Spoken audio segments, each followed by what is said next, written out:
السلام عليكم دكيري تقراي ابزي بمحارنيون كقبر دسمة لني يقن بزحو تسرح مبرقنا بلا هذا نقران دلاي كاك تزارب تخيلها دلاي كاك تقبر تخيلها دكيري جين كارماز بحال نقر تخيلي نقر كي مسلوك تفترو بعلو نتتقورو نقر كل يزمزقبو أملاخ أخونا نزقوات أترى كام سموتكا سابت بو تايتبني أملاخ كمو جيرو أيتبني ፈጣሪ ካርማ ዝበሃል ነገር ፈጢሩ ንዝገበርካያ ስሕናቱም ሰባት ንዝገበርካያ ንዝሓሰብካያ ስሕና ደቄረ ኣብ መወዳእታ ኣብይ ጠዋዋዕ ከም ዝብል ፍሉጥ እዩ ከምዚ ድርዓም ድቃስ ከምዚ ስእን ከም ዝሓምም ፍሉጥ እዩ ነይሩ ነዚ እንድሕ ዘይትፈልጥዎ ኮንኩም ደቄረ ብጣዕሚ ትጋገዩ ኣለኹም ትገብርዎ ነገር ኩሉ ይምዝገብ ንዝገበርካዮ ነገር ድማ ትኸፍል ከምዚ እንዳገበረ ብሰላም ከንብሮ ዝኽእል ዕጫ ወይ ገለ መለየለ ደቄረ ኣበይ ኣሎ ኣብይ ሕጂ ተገሪምካ ዶ ተበርኩ ኣይተገረምኩን ክምልለስ ድዩ ክቕንቀል ድዩ ኣይፈልጥን እየ ግን ኣበይ ኣሎ ሕጂ ሕጂ ኣበይ ኣሎ ደቄረ እምበር ኢምፕሬሽንስ ሕጂ እውን ኣብዚ በዚ ጌርና ክንጅምር ኢና እሞ حقوسلو راح رايدو حقوسلو بزيس كان يجمر له معنتي بزيس كان يجمر اسك بزين يجمر اوكي بزين يجمر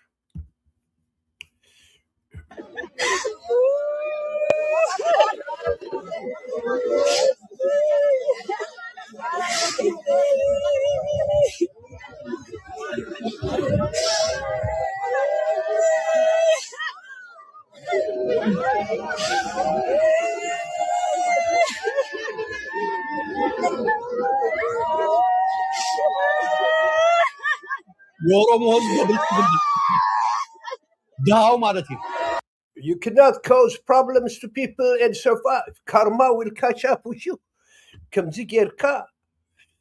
You understand? The Ethiopian government is forcing people to the war zone and mothers are crying here. Adetati bakhialo. Kamzigirka خمس عينات أويات نهزب بديل كاب هيوات كتسني هيل كايت من ودي دكيري كت بعلو حنا كفدي حق النت بعلو حنا كفدي أبدي دمت فيها يلخو مخنياتو متشاوتا زفكدونا يمثل إننا بحكي أنا حاس أبدي زمتو after advertisement تون أي فقدو لين يوم جن يمتو لخو نعهم كريئكم كم زخون كاجن تقورا نقر لأن أبزي سمعوا حدا نقر كن يو نقر كتكفلخ أبزي خونا نقر كتحبع تخيلخ كتحمم كتدكس أي تخيلني of course تنقلع لا ندامل كأخذ تنبر كوي نوكين نزقبر كايو نقر كتكفل كم زخون كافولت ما زبالا ريهوب divine justice يبقى أملاخ أي قوات ركاني بلانبارينا سروحو قن سرح كارما زبهال ميهيز كوفا بيلو نزقبرنايو نزحسبنايو النقر نخفل كم زعينات بقيات كيركاس مو من قصتك قبريه زي مثل نقر كخفلو أبيتشو نايقدني هنسا أمو كاليو نزي جوجو هادك إيري أي تحسابو زبدلكم سب أي تكاتاتلو أملاخ زقمتو كارما زبهال اللو كارما divine justice يبال أملاك كير ترى بيوت كان لخاخت فرد أو مسكر كاخونا نمو سمعوا لي بلو بزدبا كم زي هز بدان ترى كما يجروا أملاك سؤالو كريكا رابي እግሩን እንቅፋት ሲመታው አማራኔ መታኝ ስርበው አማራኔ አስራበኝ እንቅልፍ እምቢ ሲለው አማራ ጎረቤቴ ስለሆነ ነው ድህነት ሲይዘው አማራ ጠንቁሎብኝ ነው ማታ ማታን ፓርታን አውልቃ አልተኛም ካለ ምስቶቻችሁ ዛሬ ማታ ከአማራ ጋር ነው እንደዋልችሁ እንደምትሉ እርግጠኛ ነኝ ዛሬ ማታ እንዲያልሽኝ ከአማራ ጋር ነው ያልሽው እንደምትሉ እርግጠኛ ነኝ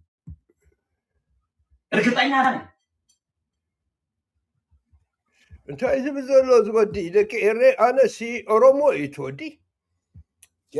كل ነገር ሳምሓራ ገይሩ كل ነገር ከምዚ ኤርትራ ከምዚ ገይራትና ኤርትራ ከምኡ ዳሞ በይስርሕ ሕጂ ኣበይ ኣሎ ኣብይ ብከምዚ ዓይነት ዝበክእ ኦሮሞ እዩ ዝወዲ ክሳብ ክንደዚ ኣምሓራ ይግበረኒ ፀሊአዮ ናተይ እቲ ኦሮምያ ገለመለ ኢሉ ክሳብ ዘንፀርፅር ብከምዚ ዓይነት ንህዝቢ በዲልካስ ብሰላም ክትነብር ደገር ንህዝቢ ኤርትራ ክተጥፍእ ኢልካ ፈኪርካ ንባሕሪ ክትእትስ ብሰላም ክትነብር ይገድፈካ ዶ ኣምላኽ ንርአይ ጥራሕ ደገር እንዴት አማራ መሆን አማረኝ እንዴት አማራ መሆን አማረኝ የሚፈራ ህዝብ ያው ኦሮሚያ ውስጥ በገሚስ በሱ ነው ህዝቡ የሚግባባው የፈለገ የሚያደርገው ኣብዚ ከምዚ ጌርካ በዲልካ ክሳብ ባዕሉ እቲ ህዝብኻ ዝፀልኣካ ከይድካስ እሞ ስልጣን ክትገብር ገለመለ ሓፂሩ እቲ ካርማ ኣርኪቡ ዶ ናብኡ ዋላ ሳይርከበን ኣብ መጨረሻ ክርኤና ደገረ ኣብዚ ድማ የጋምቤላ የስራ ቋንቋ አማርኛ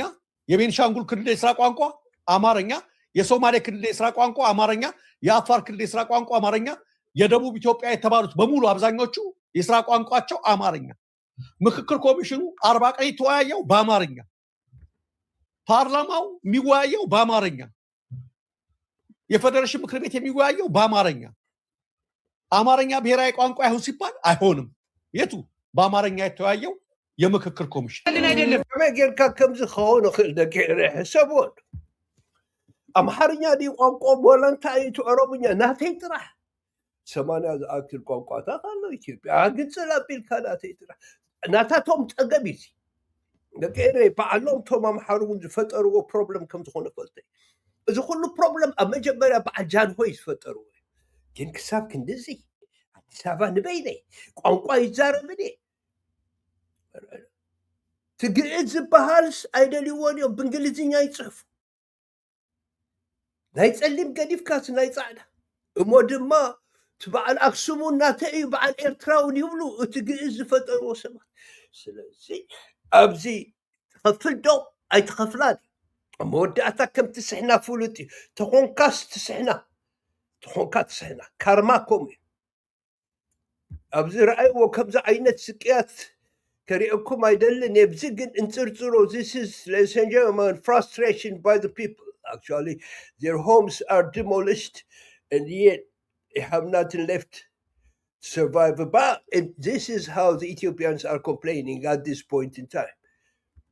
ቤታችን በሙሉ ተቃጥሏል ማለት ነው ቤታችን ተቃጥሏል ንብረት የለንም ምንም ንብረት የለንም ለምንድን ነው መንግስት አይደርስም ለምንድን ነው ምን አረግነ አማራ ያለ ኢትዮጵያ ኦሮሞ ያለ ኢትዮጵያ አይሆንም ለምንድን ነው እኛ በዚህ ልክ የተጠላን እየታረድን ነው ማለት እየታረድን ነው እሪ መንግስት ያለሽ እሪ በጣሪ ያለሽ ምንም ነገር የለንም አሁን ደግሞ በከባድ መሳሪያ እየተደበደብን ነው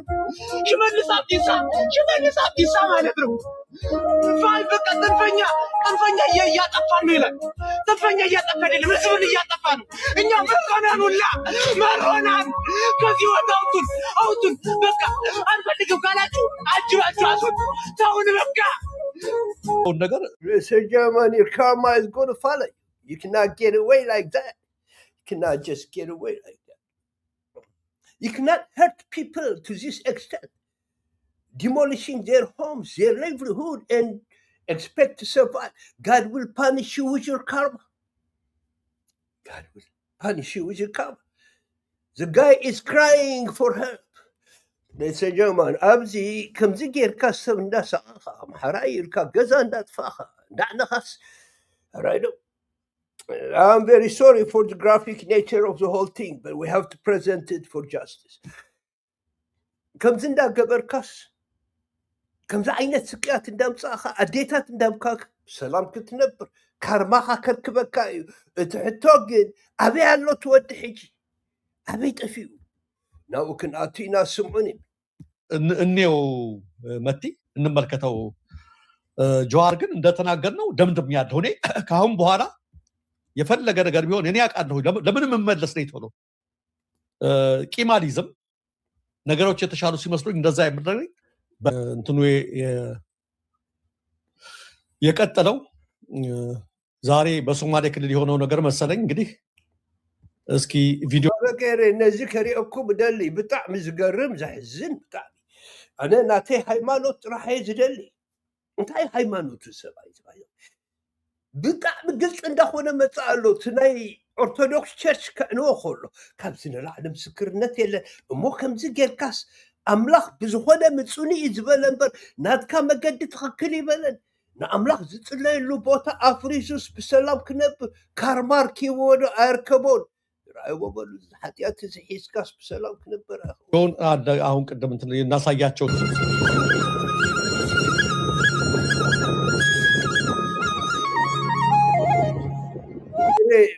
ቤተ ክርስቲያን እዮም ዘዕንው ዘለዉ ሕጂ ኣብዚ እዋን እዚ ከመይ ገይሩ ክድቅስ ከመይ ገይሩ ክነብር ምስ ኣምላኽ ተባሂሱ በዛሬው ዕለት በሶማሌ ሀገረ ስብከት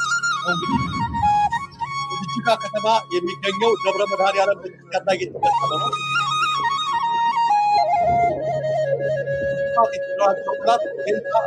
ሙሉ በሙሉ በማፍረስና ባህል እዚ ከምዚ ዓይነት ፅላል ህዝቢ ከይዱ ምስ ኣምላኹ ዝራኸበሉ ቦታስ እንታይ ይበሃል እዚ ፅላለ እዚ ኣምላኽ ናይ ኣምሓራ እዩ በቅዱስ ስፍራ ላይ የፈጸሙትን ድፍረት ከዚህ ቀደም ይፈጸም እንደነበረ ሁሉ ዛሬም በግልጽ አድርገውታል። ካብዚ ንላዕሊ ንኣምላኽ ክደፍሮ ኣይትኽእለን ኢኻ ይህ ድርጊት የማን ቤተክርስቲያን ነው? የደብረ መድኃኔዓለም ቤተክርስቲያን ነው። ጅጅጋ ከተማ የሚገኘው ነው። ጣራ ላይ ወድቀው ወጥተው ሁሉ እያፈራረሱት ነው። አጠቃላይ የሚገኘው የፍትህ አካላት ሌሎች ነገር ምንም ነገር እስካሁን የሉም። ለአቶ ሙስጠፌ ካሁን በፊት በዚህ በኩል ጥሩ ስም ነበራቸው። የሆነ ወጣቶች በአብዲሊያ ያቃጠሏትን እርምጃ በመውሰድ አሳምረው ቤተክርስቲያን አሰርተው ነበረ። አሁን ጫና ተፈጥሮባቸው ምን አይታወቅም። እንዴት እሳቸው የሚያስተዳድሩት ክልል ወይ ከተማ ያውም ጅጅጋ ላይ ማለት ነው የዚህ አይነት ነገር መደረጉ በጣም አሳዛኝ ነው። ኣደገር እዚ ዝገብር ዘሎ ንከምዚ ዓይነት ፀቕጥስ እንታይ ይገብር ሰይጣን ተዘ ኮይኑ ሲ ኣብ ናይ መቕደስ ናይ ህዝቢ ዋላ ኣመን ካሉ ይተመለሉ ኣነ ሃይማኖት የብለይ ስፒሪቹዋሊቲ ግን ኣለኒ መንፈሳውነት ዝመረፅክዎ ሃይማኖት የለን ዝወረስክዎ ሃይማኖት ኩሉ ግን ንኣምላኽ መራኸቢ ከይድካ ዝተእኑ ናይ ህዝቢ እሞ ብሰላም ክትነብር ደገረ እሞ ብሰላም ክትነብር ክድቅስ ንሪኦ እሞ ደገረ እቲ ኩሉ ነገራት ኣብዚ በቂሉ ኣሎ ክኸፍሎ ድዩ ነቲ ዝገበሮ ነገር ክኸፍሎን ፈረቓን መዓስ ሕጂ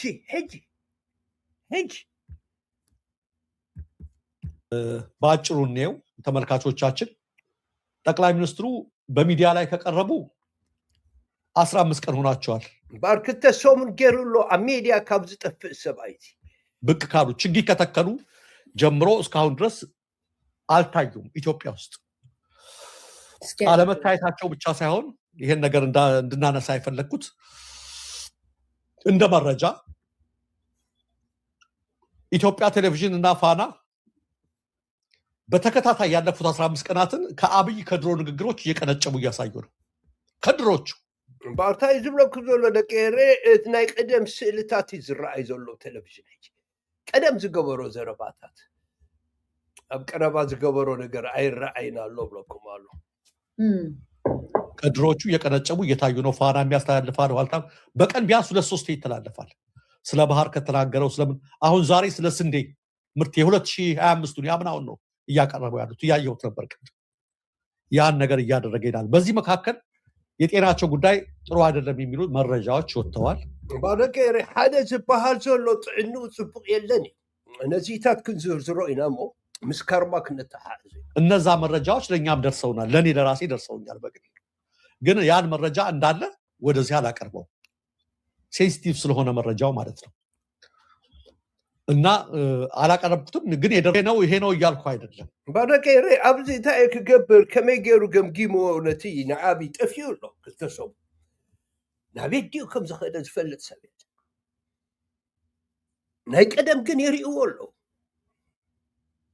ቀደም ዝተዛረቦ ከምዚ ሕጂ ዝገበሮ ካብኡ ሓሊፉ ድማ እቲ ኣኼባ ባዕሉ ዝገበሮ ን4 ዓመታት ባዕሉ ዝኸፈቶስ ኣብ መወዳእታስ የለን ስለምንታይ ናበይ ከይዱ እንታይ ኢሉ ይግምግሞ ዝወዲ ንዕኡ ናተይ ግምጋመ ድማ ክበኩም እኔ ግን ሁለት መላምት አለኝ ካገኘሁት መረጃ ጀምሮ ክልተ ነገር ዝኾነ መሲሉ ይስማዓኒ ብላሉ አብይ ለምን ጠፋ የሚለውን ስወስድ የመጀመሪያው ግምቴ የኔ መላምቴ ራል ብዬ የምገምተው መጠነ ሰፊ የድሮን ጥቃት በትግራይ ህዝብ ላይ እየተፈጸመ ነው በተከታታይ አብይ አድፍጦ ያን እያስፈጸመ ነው የሚለው የመጀመሪያው መላምቴ ነው ባር ሓደ ግምቴ ይብለኩም ኣሎ ደቂሬ አናላይዝ ክንገብሮ ተኾና ብዙሕ ቦምባታት ይገብር ስለ ዘሎ ትግራይ ብጣዕሚ ብፃዕቂ ካልኦት ድማ ይህረም ስለ ዘሎ የቃፅል ስለ ዘሎ ካልእ ቦታታት ኣብዚ ከምፅኦ ዘይደሊ ተሓቢኡ ደሎ ክሕባእ ከሎ እዮም ከምዚ ዓይነት ፀገማት ዝገብሩ እዚ ሓደ ግምት ናቱ እዩ ክኸውን ዶ ይኽእል ተበልኩም ንየስ ክኸውን ይኽእል ግን ምስኡ እሱ ጥራሕ ክኸውን ኣይኽእልን እሱ ጥራሕ ክኸውን ኣይኽእልን ድቃሲ ኢሉ ከም ዘሎ ተጨኒቑ ከም ዘሎ ኩሉ ነገር ተወዲእዎ ከም ዘሎ ይተኣማመን ኣነ እቲ ካርማ ዘምልጥ ኣይኮነ ንብለኩም ኣለኹ ኣምላኽ ኣይገድፎን እዩ ነዚ ሰብ ሓደ እዚ እዩ ንወስዶ ነዚ ከምኡ ጌርና ለምን ብዙ በጀኖሳይድ በምናምን እየተከሰሰ ስለሆነ በርካታ ጭፍጨፋ እየተፈጸመ ስለሆነ በተለይ በትግራይ ላይ ያን ነገር ጫና ስለበዛበት አብይ ሁሌም ሲያረግ ወደ ውጭ ሀገር ሲሄድ ነው ሰው የሚያስገድለው የተለያየ ነገር የሚያስደርገውና አንደኛው እሱ ነው መላምቴ ይሄ መላምቴ ነው ግምት ሁለተኛው አንድ መልእክት ነው ያየሁት ከደረሱ መልእክቶች መካከል አንዱ ከዳንኤል ክብረት ቻት የተደረገ ነው ወደ አንድ ሰው ቻት የተደረገ ነው ወደ አንድ ሰው ይሄ ሁለተኛው ግምቴ ነው እዚ ድማ እቲ ዳንኤል ክብረት ዝበሃል ናቱ ሚኒስትር ቻት ዝገበሮ ካብኡ ዝተረኸበ እዩ እቲ ሶርስ እሱ እዩ እቲ ምንጭ ናይቲ ወረ እንደንት እንዳትወስዱት See this part of your ቀድሞ የጠቅላይ ሚኒስትሩ የቀድሞ ንግግሮች ቶሎ ቶሎ ይቅረቡ የሚል ነው ባርቲ ትእዛዝ ኣቕሪቡ ዘሎ ዳንኤል ክብረት ትናቱ ዝተዛረቦ ዘረባታት ናይ ቀደም ቀልጢፉ ይምፃእ እሱ እንዲ ዝዞ ዘሎ ትናታቶም ሜድያታት ትናታቶም ኢንፎርሜሽን ገለታት ዲፓርትመንት ስለዚ ቀልጢፍኩም ኣውፅእዎ እቲ ናይ ቀደም ዝበሃል ተተሓላሊፉ ስለምንታይ ሚዲያ ካውንስል ሰውዬ ማለት ነው ከነስልኩ የጠቅላይ ሚኒስትሩ የቀድሞ ንግግሮች በሚዲያ ቶሎ ቶሎ ይቅረቡ ስልኩ የጠቅላይ ሚኒስትሩ የቀድሞ ንግግሮች በሚዲያ ቶሎ ቶሎ ይቅረቡ በምክክር ኮሚሽኑ ጉባኤ መዝጊያም ላይ አይገኙም ሲል ለምንድነው የማይገኙት ምናምን ተብለው ይጠይቁታል እዛ ያሉ ማለት ነው ለሱ መልስ ይሰጣል አይ ትንሽ ለትንሽ ህክምና ለጥቂት ማይነር ህክምና ወደ አቡዳቢ ነው የሚል ነገር ነው ባደቀረ ታይዙ ብለኩም ዘሎ አፍቲ ኮሚሽን ዝገበሮ ምክሪ ዝበሃል መዕፀውስ የለን ኣይነበር ከመየሩ ዘይህሉ ምርዓ መንግስቲ ኸ ናቱ እንዲ ናቱ ፀወታ እኮ ኣዝያ ናቱ ኩዕሶ እኮ ኣዝያ የለን ስለምንታይ ዘየለተ ተባሃለስ ቁሩብ ሓሚሙስ ናብ ኣረብ ኤሚሬትስ ከይድሎ ተባሂሉሎ ብለኩም ኣሎ ሕራይዶ ደቀረ እዚ ነገር ዝተኣምንዎ ዶ እቲ ነገር ዝተኣምንዎ ዶ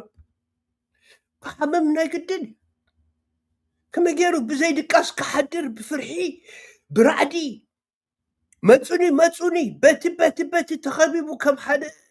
اما عينات دما سسو نارسيست ننفسو كل فورمولو تبالاشيو اساتوم ازيوم كم زفرحو فلوتي دقيري سلازي كحمم نايقدن اسو زي حمام دامن حمام كو ستريس كوي حمام كنا أسكع عبخاك كنا عند حرشكات وشتأتي خايو هيوتك تكارما خزخ فلك كحمم فلتي تكاسي بلو دا فرحة مسكوتات دا رأي كم زحدر فلتي دا كيري بزيت التراتر سلازي نزل اقازو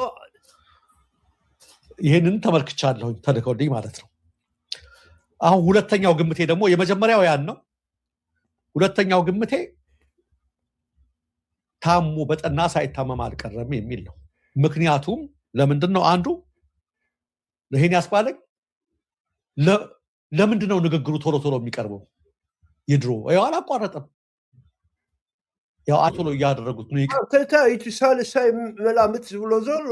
ነኖ ብሓይሊ ሓሚሙ መሲሉ ይስማዕ ንብል ኣሎ እስከ እቲ ዝብሎ ነገር ግን ምክንያታዊነት ኣለዎ እንታይ ዝብል ዘሎ ስለምንታይ ደኣዩ ሞ ቶሎ ቶሎ ዛርበዎ እቲ ናይ ቀደም ዝብል ዘሎ ሓደ ሲ ከምኡ እንድሕር ኮይኑ ኣዝዩ ሓሚሙ ኣሎ ኢሉ ገሚቱ ኣሎ ኣብዚ ቲዮሪ እዚ ብዙሕ ነገራት ክንሓስብ ንኽእል ረብ የሚል ትእዛዝ ወርዷል። ሁለት እንዴት አብይ በሰርጉ ላይ ይቀራል የሚለው ከነከረ እምበር እታ ናይ መጀመርያ ደቂ ኤሬታ እዩ ስእሊ ስለ ዝፈቱ ካሜራ ስለ ዝፈቱ ዋላ ኣብ ዝኾነ ቦታ ስለ ዝርከብ ከመይ ገይሩ ሕጂ ተኣሊካ እቲ ሳልሳይ ግን እቲ ካሊእ ምክንያት ድማ ባዕሉ ናቱ ክነግረኩም እዩ ባዕሉ ከመይ ገይሩ ተሪፉ ኣብቲ መጨረሻ መዕፀዊ በራሱ ሰርግ ላይ እንዴት ይቀራል ማለት ይሄ የምክክር ኮሚሽን ማለት የአራት ዓመት ማጠናቀቂያ ፕሮግራም ለአብይ ሰርጉ ነው። አብይ በጥቂት ነገር አደባባይ ወጥቶ እንትን ማለት የሚፈልግ ነው። ይኸው በኢትዮጵያ በታሪክ ይሄን አደረግን፣ ከተቃዋሚዎች ጋር ተወያየን፣ ይሄን ያህል ችግር ተከልን፣ ስንዴ ኤክስፖርት ልናደርግ ምናምን እያለ በጥቂት በትንሽ ቲቪ የሚወድ ነው። ካሜራ የሚወድ ነው። ካሜራ ፊት መናገር የሚወድ ነው። ይሄ ምክክር ኮሚሽን ስንት ዓመት ሙሉ እሱ ሲኩራራበት የነበረው ሲያወራበት የነበረው በዚህ መዝጊያ ፕሮግራም ላይ ያልተገኘው ህመሙ ጥቂት ቢሆን ነው። ምክንያቱም አቡዳቢ ያን ሰዓት ተኩል በረራ ነች። ያን ሰዓት ተኩል በጣም ቅርብ ነች ከኢትዮጵያ በረራዋ ማለት ነው። ያ እንደተባለው ማለት ከሆነ እዛች ቦታ ላይ ተነስቶ እንደ ህክምና ትንሽ እንኳን ነገር ቢሆን ያጋጠመው መጣ ብሎ ንግግር አድርጎ ኮሚሽኑ ላይ ያን አድርጎ መመለስ ይችል ነበር። ጥቂት ማትረብ ዘሎ እምበር ኣብዚ ስኒ አቡዳቢ ዝበሃል ሓኪሙ ክኸይዱ ዝበሃል ሲ ንከምዚ ዓይነት ምዝራብ ከኣብዮ ክእል መፂሉ ንሓንቲ ሰዓት ተዛሪቡ ክኸይድ ኣይኽእልን ክንደይ ድዩ 2 ሰዓት ተኾነ እዩ ሰዓትን ፈረቓን እቲ ፍላይት ሞሲ ኣፀቢቑ ሓሚሙ ተዘይኮይኑ በጋጣሚ ካርማ ኣብቲ ግዜኡ ኣኾምሽሽዎ ኣምላኽ ፀጊቡ ይኣክል ተዘይሉ ስለምንታይ ከምኡ ዘይገበረ ብለኩም ኣሎ ንዝቕበሎ ኣለ ቀሬ ፅባሕ ንጎ ክንሪኦ ንኽእል ኢና ተመሊሱ ግን በቲ ዘለና ነገራት ክንትንትን ከለና ገለ ኮይኑ ከም ዘሎ ፍሉጥ ተሓቢኡ ኣሎ ሓደ ነገር ተሓቢኡ ኣሎ ካብቲ ቦታ ካብ ህዝቢ ስለዚ ነዚኦም ነገር ብትሆን ግምትዎ ዘለዎ የሆነ ያላወቅነው ከባድ ነገር አለ ማለት ነው። የኢትዮጵያ ጉዳይ የሆነው እንግዲህ ክርም ይመጣል በዚህ ይመጣል ምናምን እያሉ እየሰጡ ምንም እያሉ ግን የአብይ እኮ አሁን 2 ሳምንት ሊሆነው ነው። ትንሽ ቀደም ብሏል ከሳቸው የሱ ቀደም ብሏል። እኔ የገረመኝ ለምንድን ነው ያምናውን ያቻ አምናውን ንግግር እየቆረጡ የሚያሳዩትስ?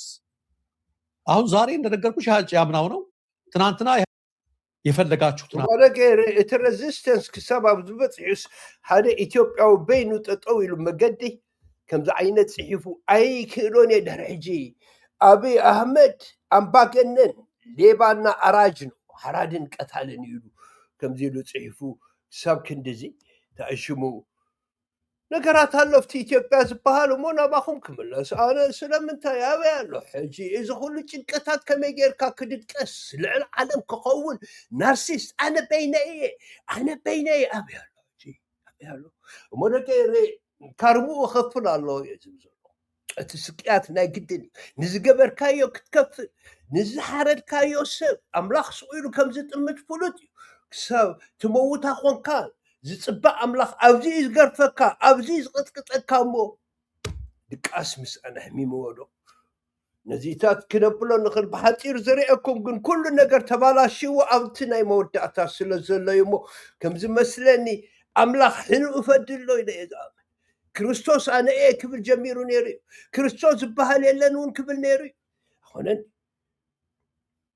ኣብይ እዚ ትምክሕቲ እዚ ከቢድ ከም ዝኾነ ፈልጦ እየ ከሰጣሕ ከም ዝብል ፍሉጥ ነይሩ እዩ እሞ ኣብ ከምኡ ደበፂሑ ሕጂ ኣምላኽ ይቐፅዖ ደሎ ኢልኩም ተኣምኑ ኣብዚ ኮመንት ግበሩለይ ቻው ደሓን ዋዕሉ ፅባሕ ዕላል ኣለና ምስ ሙሉጌታ ኣርቲስት ብዛዕባ ላይፍ ኣብዚ ኣድቨርታይዝ ገይረልኩም ኣለኹ ሰዓት 2 ናይ ኒውዮርክ ታይም ሰዓት 8 ናይ በርሊን ታይም ኣብኡ ራኽበና እንዳበልኩ ደቂረ ንዝገበርካያ ክትከፍላ ኢኻ ይኸፍላ ኣሎ እንዳበልኩ በዚ ውዳእ ኣንተይ ዘረባ በዚ ውዳእ